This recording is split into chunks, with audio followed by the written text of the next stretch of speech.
They always say that the best revenge is massive success. But let's be completely honest. Showing up to your ex-husband's rented Face Me I Face You apartment in a brand new G-Wagon, looking like a billionaire oil mogul while his new wife is outside frying akara. That feeling sweet past honey. 5 years ago, I was broke, heartbroken, and utterly humiliated in the streets of Lagos. The two people I trusted most in this world, my husband Tunde and my absolute best friend Ifeoma, used my life to play a wicked game. They thought they had finished me. They thought I would go back to the village in shame. But they forgot one thing. You can never put down a resilient Nigerian woman who has God by her side. Grab your popcorn, sit back, because today I am telling you the wild story of how my best friend stole my husband and how I returned 5 years later to buy the very land they are standing on. Let's go back to the beginning. Tunde and I started from nothing. We were eating soaked garri together in a tiny one-room apartment in Yaba. I was working 2 jobs, teaching at a private school in the morning and selling thrift clothes or krika at Balogun Market in the evening, just to pay his tuition and support his tech startup dream. I loved him with everything I had. And my right-hand woman through all of this? Ifeoma, my best friend since our days at Unilag. Or so I thought. Ifeoma was the kind of friend who always borrowed things. She would borrow my handbags, my shoes, even the money I saved for shop rent. I didn't care because I thought we were sisters. When Tunde's startup was struggling and he became deeply depressed, Ifeoma offered to be taking lunch to his office so he wouldn't starve while I was at the market. I actually thanked her. I told her, God bless you, my sister, for looking after my husband. I didn't know I was bringing a she-wolf into my own home. The day the scale fell from my eyes was a Friday. The market closed early due to a task force raid, so I caught a yellow bus back home to surprise Tunde with his favorite egusi soup. When I got to the door, the apartment was strangely quiet, but I could hear a familiar, wicked laugh coming from our bedroom. It was Ifeoma's loud, high-pitched giggle. I pushed the door open. My people, what I saw, I cannot even utter it. They weren't discussing business. They were wrapped up in my own bed sheets, the ones I bought with my hard-earned market money. When I started screaming and crying, Tunde didn't even beg. He looked at me with disgust and said, Sarah, look at you. You always smell like market sweat and fried fish. Ifeoma is classy. She actually behaves like a wife. And Ifeoma, she looked at me, hissed and said, my dear, a man belongs to whoever knows how to keep him. They packed my things into 2 black trash bags and threw me out into the Lagos night rain. I had no money, no husband, and a broken heart. For the first few months, I wanted to die. I was sleeping on the floor of a church member's kitchen, crying until my eyes turned blood red. But one morning, during a prayer session, a switch flipped in my brain. Crying wasn't going to pay my debts, and it definitely wasn't hurting Tunde and Ifeoma. They were probably out there enjoying while I was turning into a shadow. I wiped my tears and told myself, Sarah, your story cannot end like this. I took a massive leap of faith. I used the tiny bit of money I had left to enroll in an intensive digital marketing and international trade course. I was living on 1 meal a day. I would do freelance writing at night, study by 3 a.m. and go to work at dawn.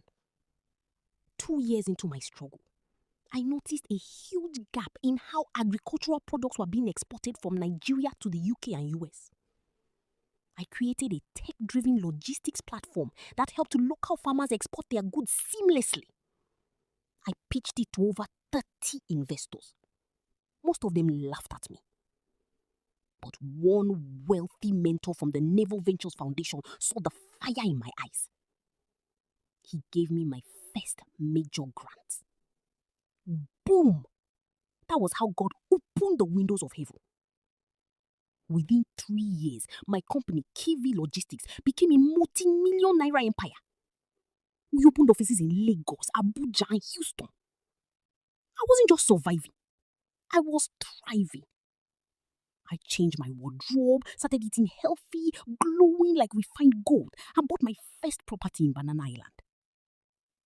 But I never forgot the people who threw me into the rain. Exactly 5 years after I was thrown out, I decided it was time to visit my old neighborhood. Through some old friends, I had been hearing updates about Tunde and Ifeoma. Let me tell you, Karma does not go on strike in Nigeria. Shortly after I left, Tunde's startup crashed completely because he didn't have my market money to sustain it. And Ifeoma didn't know how to manage business. She only knew how to spend money on bone-straight hair and luxury wigs. They were heavily in debt, living in a dilapidated compound, struggling to pay an aggressive landlord. And guess who that landlord's new boss was? Me. Through my real estate subsidiary, I found out the landlord was desperate to sell the entire property to clear his own debts. I bought the whole compound, cash down. I became their landlord without them having any single clue. The day I decided to serve the new management notices, I didn't send my staff. I went myself. I wore a premium, custom-made rich anti-silk dress, heavy gold jewelry from Dubai, and heels that made a loud clack-clack sound on the concrete. I pulled up right inside the muddy compound in my G-Wagon. The moment the car door opened, the neighbors stopped whispering. I walked up to Tunde's door and knocked. The door opened and there stood Ifeoma. Egbami. She looked 20 years older. Her hair was tied in a faded torn scarf. She was tying a wrapper over a worn-out t-shirt and she was holding a plastic turning stick. When she recognized my face, she froze. The turning stick fell from her hand. "Sarah!" she screamed, shaking. Tunde rushed out from the room, tying a faded towel around his waist, ready to yell at whoever was making noise. The moment his eyes hit me, he lost his voice. He looked at my glowing skin, looked at my massive car taking up the whole compound space, and looked back at my designer bag. I smiled, the sweet, calm smile of victory. "Good afternoon, Ifeoma." "Good afternoon, Tunde," I said smoothly. "It's been a very long time." Tunde swallowed hard, trying to form words. "Sarah, you? How? What are you doing here?" I opened my designer bag and pulled out an official legal document with my company's corporate seal. "Well, I'm here on official business. I'm sure your former landlord informed you that he sold this property. I am the new owner of this compound." Ifeoma's eyes turned wild. "It's a lie! You? How can you buy a house in Lagos? Which juju did you do?" she screamed, her voice cracking with pure jealousy. "No juju, Ifeoma, just the grace of the God you thought you locked out. Anyway, I am here to let you know that rent has been increased by 50% effective immediately. If you cannot pay, my lawyers have prepared your eviction papers. You have exactly 30 days to clear out of my property." Tunde actually dropped to his knees right there in the dirt. "Sarah, please forgive me. I was blinded by the devil. We are starving here. Please remember how we started together." I looked down at him, the man I used to starve myself for so he could eat, and I felt absolutely nothing. No anger, no pity, just total emptiness. "You told me 5 years ago that I smelled like market sweat, Tunde," I said quietly. "Well, now you and your classy wife can enjoy the smell of poverty together." I turned around, entered my G-Wagon and drove off, leaving them in a cloud of dust. As I drove away, I could hear Ifeoma and Tunde screaming and trading heavy blows through my rearview mirror. I didn't actually throw them out into the street. I let them stay, but they pay me heavy rent every single month. Every time they go to the bank to deposit that money, they have to write my name, Sarah Oluchi, on the deposit slip. They will never forget who they tried to destroy. My advice to every Nigerian woman watching this: Never let a man or a bitter friend end your destiny. When they push you into the mud, don't stay there and cry. Use that mud to build an empire that will make them bow. What would you have done if you were in my shoes? Would you have increased their rent or would you have thrown them out immediately? Let me know in the comment section below.